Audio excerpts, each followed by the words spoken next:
নাটক করব সালমান শাহ, কিন্তু নেই, হাউস ওয়াইফ হতে চাই। আমার মা বাবার স্বপ্নগুলো পূরণ করে আমার স্বপ্ন।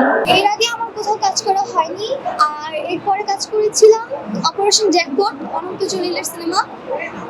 আর এই সিনেমা করে আমার অভিজ্ঞতা খুবই ভালো, ভবিষ্যতে আরো ভালো পর্যায়ে যেতে চাই। আর আমাকে খুবই সাপোর্ট করে, আসলে আমার ফ্যামিলি আমাকে খুবই সাপোর্ট করে যে তুমি এগিয়ে যাও, তোমার ভবিষ্যৎ ভালো হোক, আমাকে খুবই দোয়া করে। আপনাদের কাছে দোয়া চাইবো যাতে আমি ভবিষ্যতে আরো ভালো হতে পারি, ভালোভাবে অ্যাক্টিং করতে পারি।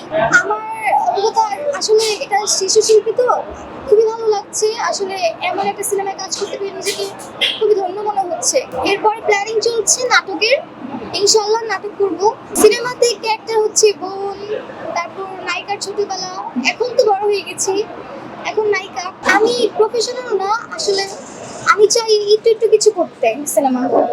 দর্শক আমাকে যে নায়কের সাথে দেখতে চাই তার সাথেই।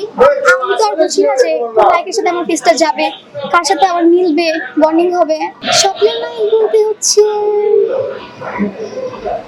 সালমান শাহ, কিন্তু নেই। যারা আছে তাদের মধ্যে আমি অত বেশি দেখি না সিনেমা, আমার দেখা হয় না। অবশ্যই করব, যদি আম্মু অনুমতি দেয় তাহলে অবশ্যই করব, কিন্তু নায়িকা আমি করতে পারবো না, কারণ আমি এখনো ছোট আর উনি আমার অনেক সিনিয়র। নায়িকা আমি করতে পারবো না, বোন, নায়িকার ছোট বোন এরকম হলে অবশ্যই করবো। হ্যাঁ, খুবই গুরুত্বপূর্ণ, কারণ আমার মা বাবা অনুমতি না দিলে তো আমি কখনোই করবো না। অবশ্যই আমার আম্মু একজন অভিনেত্রী, আর উনি আমার ডায়মন্ড সিনেমার মা ছিলেন, আর বাস্তব জীবনেরও মা।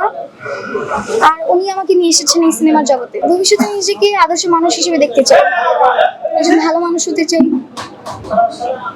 হাউস ওয়াইফ হতে চাই। আমার মা বাবার স্বপ্নগুলো পূরণ করে আমার স্বপ্ন। এখনো কেউ দেখে নাই, আমার বলা হয়নি যেটা রিলিজ হবে 7 তারিখে। এই যে আজকে ইন্টারভিউ দিচ্ছি, ওনারা দেখবে, ইন্টারভিউ দেখার পর ওনারা অবশ্যই সিনেমাগুলো দেখবে, তখন ওনারা বলবে। অভিনয় হচ্ছে একটা স্বপ্ন, ছোটখাটো একটা ইচ্ছাটা পূর্ণ হয়ে গেলে আর করবো না, প্রফেশনাল হিসেবে ধরতে চাই না এটাকে।